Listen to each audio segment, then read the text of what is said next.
सुदीप जी, जो आपने चिंता व्यक्त की है, मैं आपकी चिंताओं को, सदन के कांग्रेस दल के नेता की चिंता को, सत्ता पक्ष के लोगों की चिंता को, सबकी चिंता को समझता हूं। और इस विषय पर हम सदन के चलने के अभी 1 घंटे 2 घंटे बाद सब लोग बैठेंगे और जो कई बार अपन ओपन हाउस में अपने सदन की चर्चा करना ठीक नहीं है। आप सबको मैं बुला रहा हूं और आपकी सबकी चिंताओं को हम लेकर किस तरीके से और बढ़िया इंतजाम कर सकते हैं, जो आपके सुझाव हों उन सुझावों को माना जाएगा। ठीक, हाँ, मैं बुलाऊंगा सबको, आपके सुझाव को मानेंगे, सबके सुझाव मानेंगे और सबके सुझाव पर अमल भी करेंगे, क्योंकि हम सब की जिम्मेदारी है। हमारे मेंबर ऑफ पार्लियामेंट के कहने से दर्शकदिगा में जाते हैं, तो उस विषय में भी बात करनी पड़ेगी कि हमें पास बनाते समय क्या क्या सावधानी बरतनी चाहिए, कैसे बरतनी चाहिए। ये सब हम सबकी चिंता का विषय है और इसीलिए मैंने आपका विषय में आपने मुझे नॉलेज में डाली, मैं अभी बुलाकर बात करूंगा, अभी बुला के बात कर रहा हूं आपसे एक बार। सदन, देश में हम सब लोग देश और राष्ट्र की सेवा के लिए आए हैं और कितनी भी विपरीत परिस्थिति हो उसके बाद भी सदन चले, ये हम सब की जिम्मेदारी है। और उसके बाद हम सब, उस घटना के बाद भी सदन चला था, आज भी सदन चलेगा, कोई सदनों को रोक नहीं सकता। ओके, प्लीज, मैं बुला रहा हूं ना आपको सुदीप जी। ओके, मैं बुलाऊंगा आपको, मैं बुला रहा हूं आपको, सबको बुला रहा हूं, प्लीज सबको बुला के चर्चा कर रहा हूं ना मैं सदन के अंदर। ओके, नो स्मोक, मैंने स्मोक की जांच करा ली है, आपको कोई चिंता करने के विषय में सदन पे बैठा हूं, आपके सामने मैं भी सदन में बैठा हूं, तो जिम्मेदारी के साथ बैठा हूं। वो मैं कल्याण जी में बुला के बात कर रहा हूं ना, कल्याण जी में इस विषय में बुला के बात कर रहा हूं ना। ठीक है, जिन मान्य सदस्यों ने आज नियम 377 के अधीन मामलों को उठाने की अनुमति प्रदान की गई है, वे अपने मामलों के अनुरोध पाठ को तुरंत व्यक्तिगत रूप से सभा पटल पर रख सकते हैं।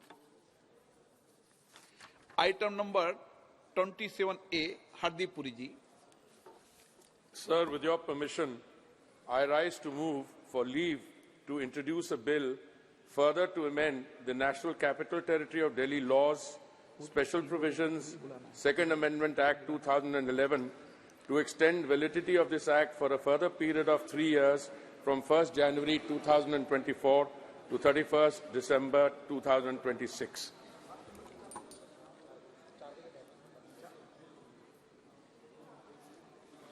प्रश्न ये कि विधेयक को पुनर्स्थगित करने की अनुमति प्रदान की जाए।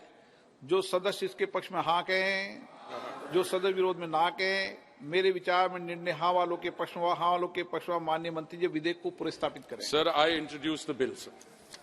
शशि थरूर जी, माननीय मंत्री जी।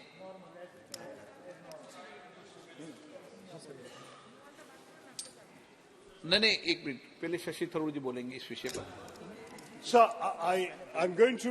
I think after. वाले पे बोल रहे हैं आप, देखिए आप बिल इंट्रोड्यूस पे बोल रहे हैं। ये पोस्ट ऑफिस बिल इंट्रोड्यूस करने के बाद उसके बारे में पोस्ट ऑफिस का भी ला रहा हूं। जी। आप कुछ विषय रखना चाहते हैं इसमें? अश्विनी जी का भी ला रहा हूं, पहले अभी हरदीप पुरी जी का निपटा, अश्विनी जी का भी लाया नहीं है। हाँ, अब हो गया। मैंने कहा कोई बोलना चाहे तो बोलना है, ठीक है ना। आइटम नंबर 29, डाकघर विधेयक 2023, माननीय मंत्री जी। Honorable Speaker, sir, I rise to move that the Post Office Bill 2023 be taken into consideration. आपको कुछ विषय रखना है? जी अध्यक्ष जी, आज के इस पोस्ट ऑफिस बिल 2023 द्वारा इंडियन पोस्ट ऑफिस एक्ट 1898 को रिपील किया जाएगा। माननीय अध्यक्ष जी, जैसा कि हम सभी देश में जानते हैं, एक इतना रिलायबल नेटवर्क है देश भर में जिसको पोस्ट ऑफिस का, डाकघर का नेटवर्क कहा जाता है। कई दशकों से, एक सदी से ऊपर का ये इसकी लेगेसी है और इस पूरे के पूरे सिस्टम को किस तरह से पिछले 9.5 वर्षों में टोटली ट्रांसफॉर्म किया गया है। ये बिल, आज का जो बिल है, इस बिल, वो बिल बेसिकली इस ट्रांसफॉर्मेशन को रिफ्लेक्ट करता है। माननीय अध्यक्ष जी, पिछले 9 वर्षों में पोस्ट ऑफिस को मेल डिलीवरी से सर्विस डिलीवरी में कन्वर्ट किया गया है। पोस्ट ऑफिस से एक बैंकिंग सिस्टम में कन्वर्ट किया गया है। कई इसके अच्छे उदाहरण हैं जो कि जन प्रभावी है, जिसमें देश में जन जन को इसका बेनिफिट मिला है। जैसे सर्विस डिलीवरी की बात करें तो पोस्ट ऑफिस के जरिए से पासपोर्ट बनाने की जो व्यवस्था बनी, उसके कई ऐसे अच्छे उदाहरण हैं। हिमाचल प्रदेश का एक उदाहरण है लाहौल स्पीति का। श्री संसार चंद जी, जिनको पासपोर्ट बनवाने के लिए पहले अगर शिमला जाना पड़ता तो 3 से 4 दिन लगते, आज वो कुल्लू मुख्य डाकघर में ही पासपोर्ट ऑफिस सेवा केंद्र के खुलने से एक ही दिन में पासपोर्ट बन जाता है। वैसे ही उड़ीसा के बोलांगीर जिले में आदर्श पड़ा में रहने वाले एक 62 वर्ष के भाई हैं श्री जगदीश चंद्र पात्रो। उनका पासपोर्ट बोलांगीर हेड ऑफिस में ही बन गया। इससे पहले इनको भुवनेश्वर 300-400 किलोमीटर दूर 300 किलोमीटर दूर भुवनेश्वर जाना पड़ता था। वैसे ही माननीय अध्यक्ष जी, सर्विस डिलीवरी की इस भावना में एक बहुत अच्छी पहल की गई डाक निर्यात केंद्र। डाक निर्यात केंद्र के माध्यम से बिल्कुल सुदूर रिमोट एरिया में रहने वाले जो हमारे भारत के नागरिक हैं, वो भी अपने हाथ से बनी हुई चीजें या फिर उस एरिया की लोकल चीजों को बहुत ही आसानी से डाकघर के माध्यम से निर्यात कर पा रहे हैं। जैसा एक एग्जाम्पल है, उत्तराखंड में रुड़की से बहन गंगा देवी डाकघर निर्यात केंद्र द्वारा फ्रांस, कनाडा, स्पेन को ब्रास के आइटम्स एक्सपोर्ट कर रही हैं। वैसे ही जोधपुर की एक बहन है कमला देवी प्रजापति, वो सिरामिक नॉब्स अमेरिका और कनाडा एक्सपोर्ट कर रही है।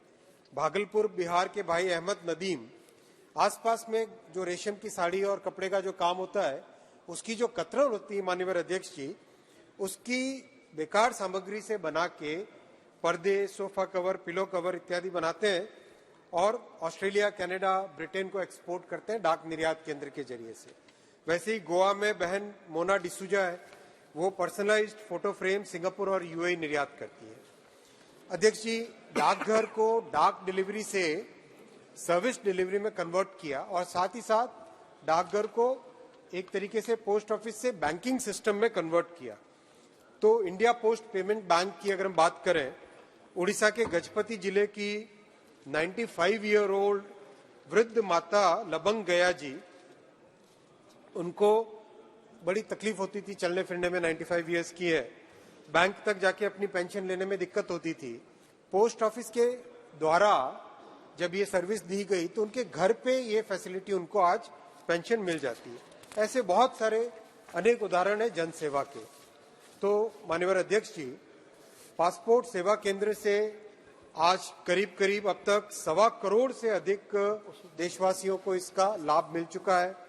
देश में करीब करीब 10 करोड़ 36 लाख लोग ऐसे हैं जिन्हें घर बैठे अब तक 29,000 करोड़ रुपए से ज्यादा का बेनिफिट घर तक पहुंचाया जा चुका है।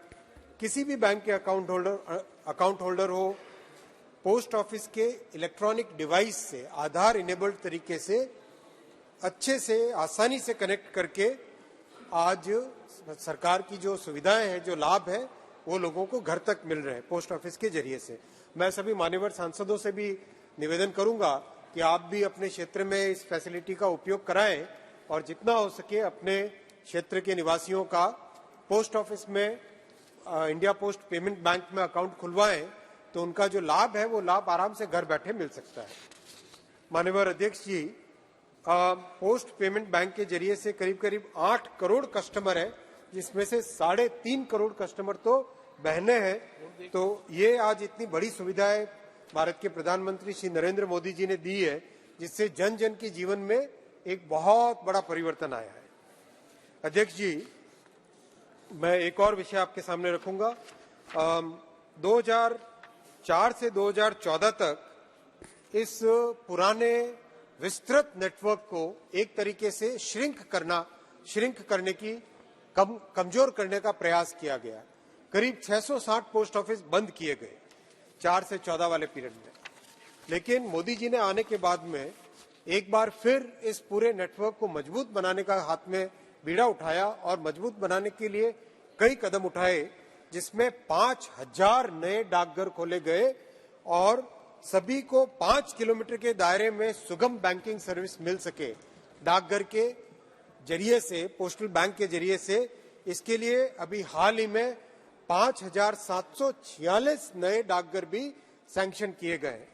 अध्यक्ष जी, डाक सर्विस में करीब पोस्टल नेटवर्क में 1,28,000 लोगों को नया रोजगार दिया गया है। इसी तरह से डिजिटल नेटवर्क के 1,60,000 डाकघरों को कोर बैंकिंग और डिजिटल बैंकिंग से जोड़ा गया है। 13,500 डाकघरों में आधार सेवा केंद्र खोले गए। अब तक 8.5 करोड़ से ज्यादा लोग इसका लाभ उठा चुके हैं। 3 करोड़ से ज्यादा सुकन्या समृद्धि खाते खोले गए। तो अध्यक्ष जी, इस तरह से एक तरीके से डाकघर को एक पूरी तरीके से परिवर्तित किया गया है और आज का ये जो बिल है इसी परिवर्तन का एक साक्ष्य है। मैं आपसे निवेदन करूंगा सभी मान्यवर सांसदों से भी इसको यूनानिमसली पास करने के लिए डिबेट करें। श्री शशि थरूर जी। Thank you very much, Mr. Speaker. I rise today on behalf of my party to note some very grave concerns regarding this Post Office Bill 2023. I had hoped to welcome this bill because many reasons, sir. As former chairman of the Parliamentary Standing Committee overseeing the Postal Department, I had repeatedly flagged the need to revise and repeal the Indian Post Office Act 1898, a colonial legacy long past its expiry date. But over the past decade, we've often seen this government, in the guise of decolonizing our minds and updating colonial-era laws, bringing in legislation that is equally, if not more, arbitrary and unreasonable, and that more often than not encroaches upon the fundamental rights of countless Indians. Sadly, so it is with this bill. Even as it seeks to revise the colonial bill, this bill retains its draconian and colonial provisions, that too while eliminating the burden of accountability which a governmental enterprise like India Post ought constitutionally to shoulder. And sadly, it offers no new ideas to bring our post offices into the 21st century. As someone who has great respect for the Minister, I am disappointed to see him putting this half-baked reform before the House. Mr. Speaker, let me first remind the House that there is no debate on any piece of legislation happening in a vacuum. There's always a context, and around a month or so ago, several outspoken members of the opposition, including myself, received a threat notice from Apple, warning us of the fact that state-sponsored attackers were trying to infiltrate our phones, by doing which they could access sensitive data and even hack our phones' cameras and microphones. Was it really so long ago that the threat of Pegasus loomed large on us all, surveilling our every move, tracking our every utterance? These are realities we must bear in mind as we begin debating this bill, which strikes at the heart of our constitutional values, our fundamental rights, compelling every ordinary Indian to live at the mercy of our state's pervasive and suspicious mistrust of its own citizens. On the one hand, Mr. Speaker, sir, the government says it wishes to reinvigorate the Indian Postal Service by widening the range of services it renders so it becomes more useful to the Indian populace. We heard the eloquent examples of my friend the Minister. I'll come back to this issue because I don't think the bill does this at all. But on the other, sir, the government, through this bill, grants itself sweeping powers to infringe upon the citizens' rights to freedom of speech and expression, as guaranteed under Article 19(1)(a) of the Indian Constitution, and our right to privacy, which the Honourable Supreme Court in K.S. Puttaswamy recognised as being a subset of the right to life and liberty enshrined in Article 21. The government assumes these powers through Section 9 of the bill. I would urge all our friends to look at their screens, Section 9 and 10 of the bill. This entitles it, using merely a notification, to empower any officer to cause any item in course of transmission through the post office to be intercepted, opened or detained in the interest of security of the state, friendly relations with foreign states, etc., or upon the occurrence of any contravention of any of the provisions of this Act or any other law. Now, these are strikingly vague grounds and can be construed to cover anything that our government doesn't like. Indeed, the government doesn't only seek arbitrary powers to spy on Indians by rummaging through their private correspondence and their shipments. As the second clause of Section 9 makes clear, they may also direct India Post to dispose of, which is to say to destroy or trash, any item, any personal article that has fallen foul of their ambiguous definition of what constitutes a threat to India's interests. Further, through Clause 9(3), our government, again by a simple notification, may empower any officer of the Post Office to confiscate any item. I'm summarizing a rather long legal clause which is before you all on your screens. Now, there's a lot to dissect in this one section alone, starting from the fact that the Supreme Court, in the 1996 judgment of People's Union for Civil Liberties versus the Union of India, a matter concerning the interception of telecommunications, opined that a just and fair procedure must exist to regulate the power of interception, because in its absence it is not possible to safeguard the rights of citizens under Article 19(1)(a) and Article 21. To fill this gap, the Supreme Court laid down several safeguards, such as, Mr. Minister, the Supreme Court said, establish the necessity for interception, limit the validity of interception orders, authorization is required from high-ranking officials, and most important, interception orders are to be examined by a review committee. I can't help but wonder why our government, in conceiving of this bill, failed to take such a crucial verdict of the Supreme Court into account. For as it stands, the bill is far more detrimental to the fundamental rights of Indian citizens than the colonial-era law it seeks to supplant. In fact, Mr. Chairman, in some ways, the 1898 Act was less arbitrary because though it allowed interception, it specified, unlike this bill, the circumstances under which interception could be carried out. Section 26 of the 1898 Act empowered the central government, the state government, or a specially authorized officer to direct through a written order any postal article to be intercepted, detained, or disposed on the occurrence of any public emergency or in the interests of public safety or tranquility.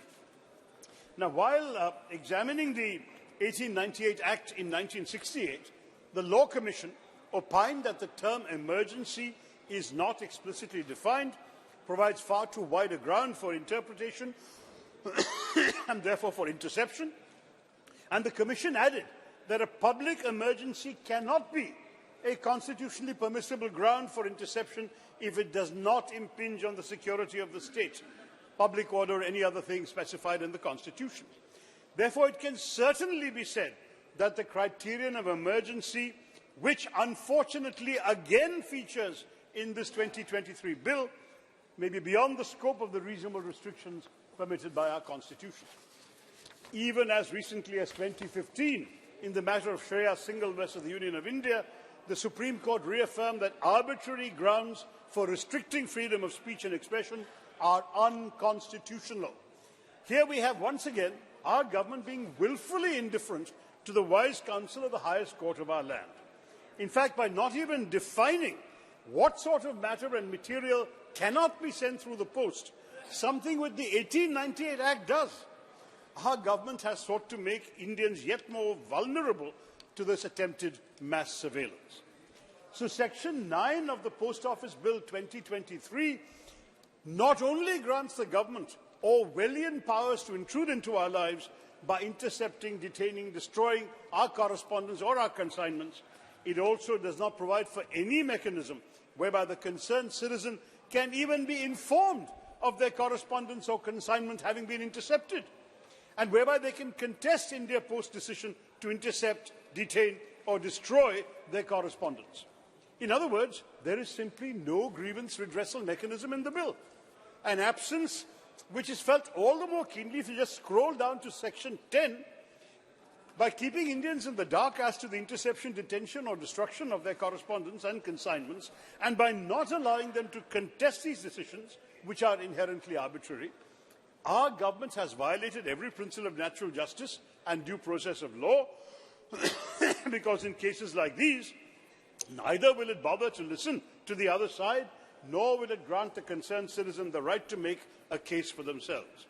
In this regard, the 2023 bill is also violative of Article 14 of our Constitution.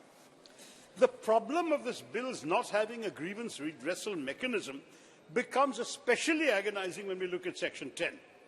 What an irony it is, Mr. Chairman, sir, that today the private courier services in our country are far more accountable to the people of India than the Indian Postal Service, which is an undertaking of the central government.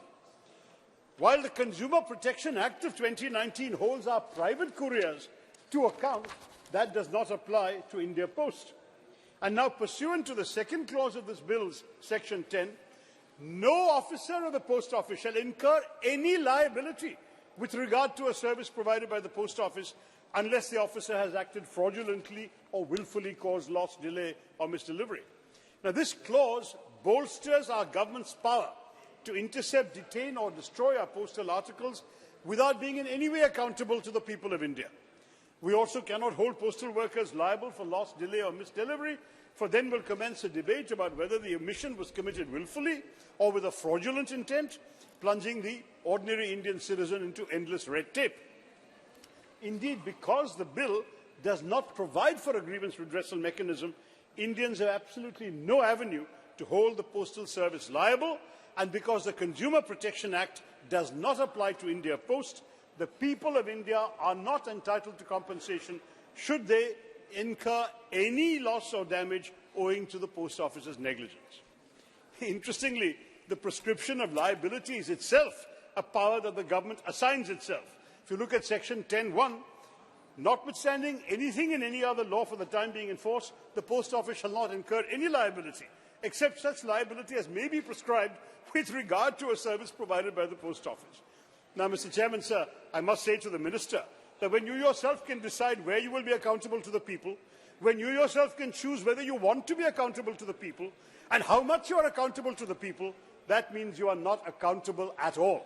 That is the broad meaning of this outrageous drafted bill.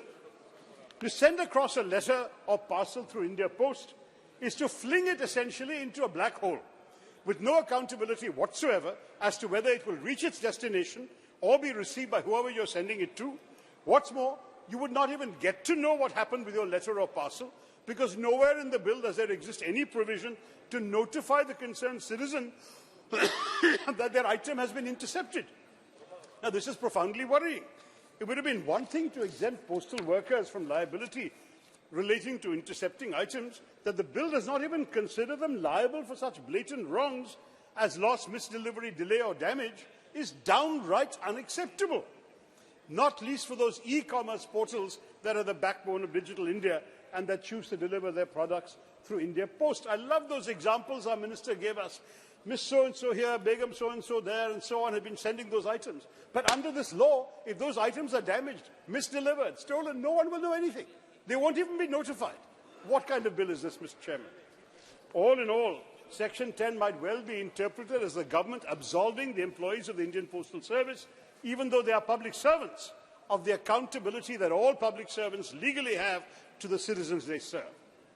Moreover, given that India Post is planning to add an array of financial services and products to its portfolio, it is imperative, especially while rendering services where citizens' sensitive data is involved, that we proceed with the utmost caution, protecting our consumers, our citizens from fraud, data breaches and similar transgressions. I should like to remind this House that it's only by strictly ensuring that postal workers are liable for wrongdoings that we will succeed in reinvigorating India Post.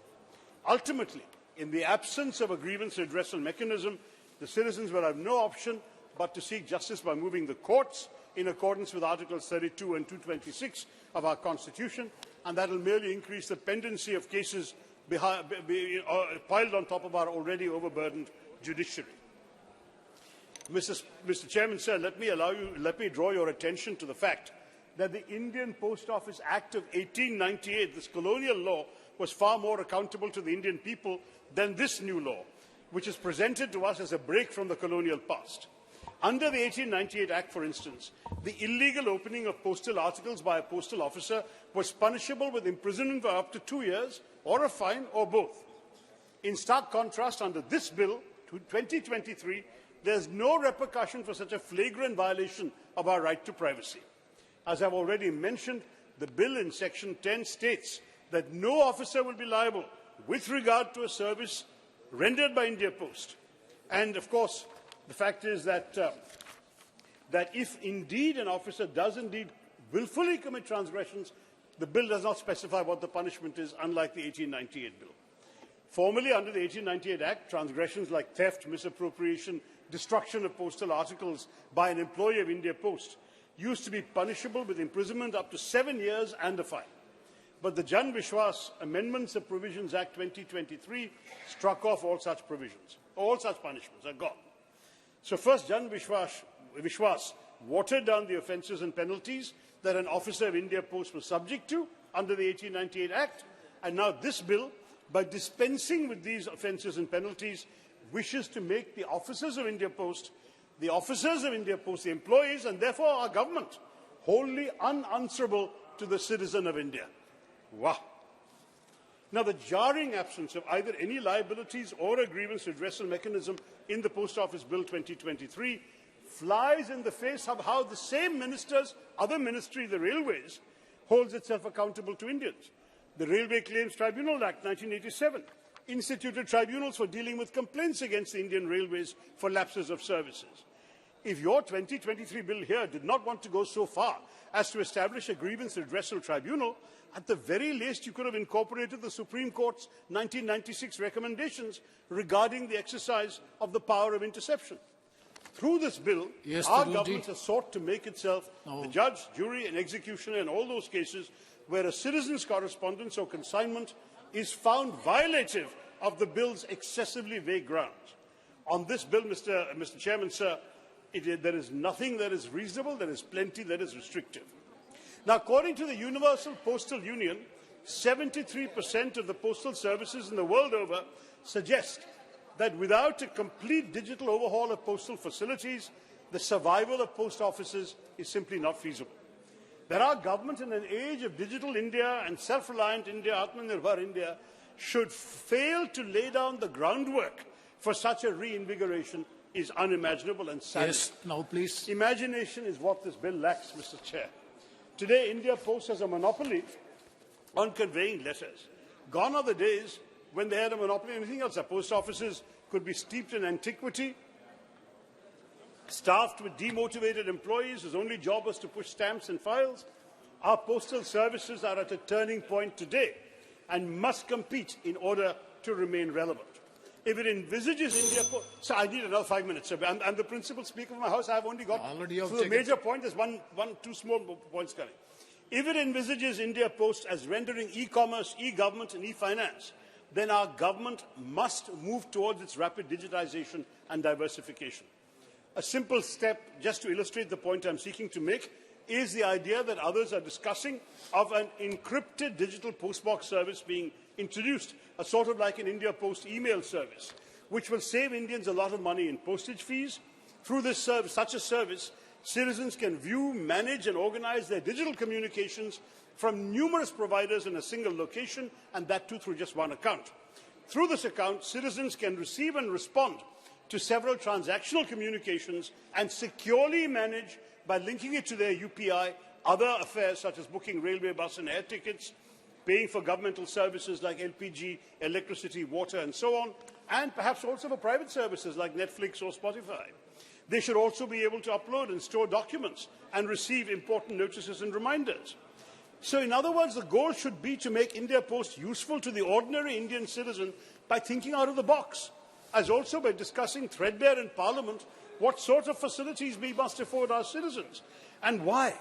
India is not alone at being at this crossroads. Several countries of the European Union, as manifest in their e-government benchmark report 2019, have grappled with this, and many of them have reached the conclusion that digital services must be introduced to help postal services survive, launch them into a new glorious era. Many European governments have introduced measures to communicate with their citizens digitally through a trusted, secure version of their postal service.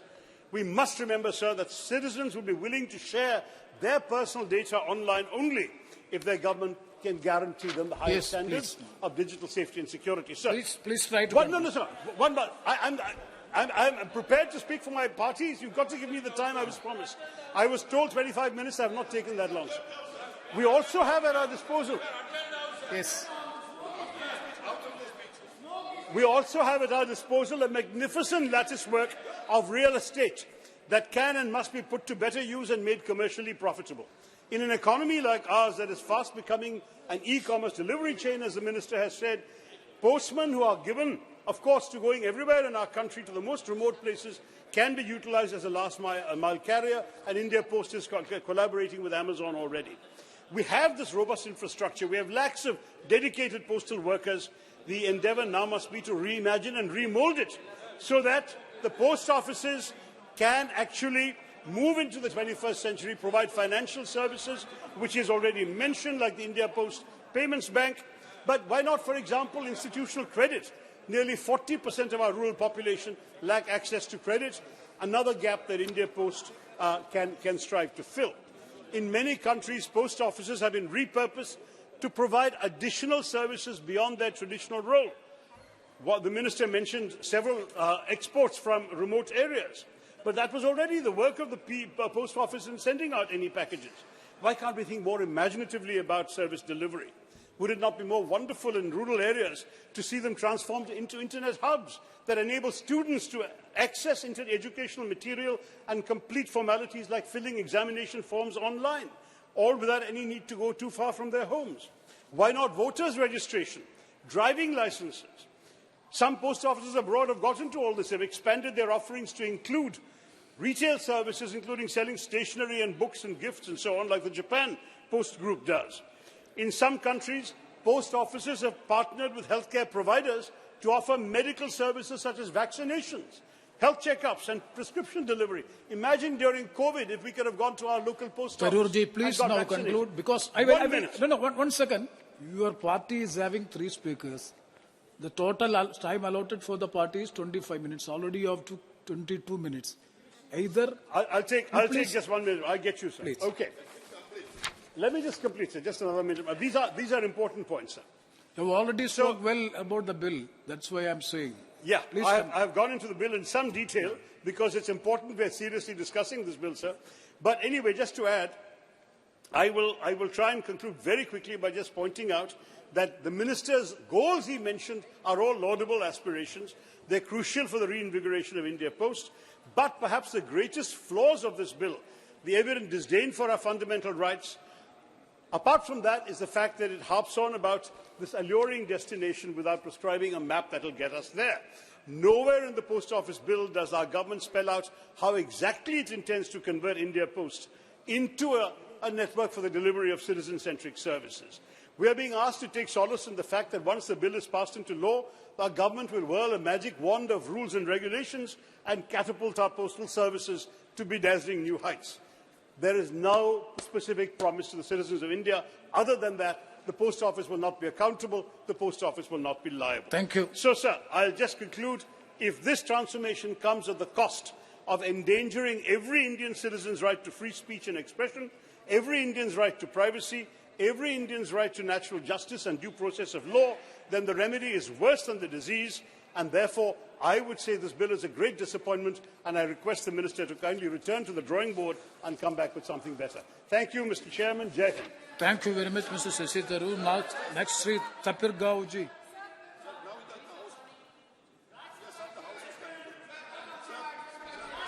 No, please. No. Rajya Sabha, please. Rajya Sabha proceedings. No. Rajya Sabha proceedings cannot be quoted here. No. No, Rajya Sabha has nothing to do with the Lok Sabha, please. Honorable Chairman, sir. Yes, please. Yes, you may please. Sir, as No, please. 98. No. See, you. One second. Indian Postal Act. One second.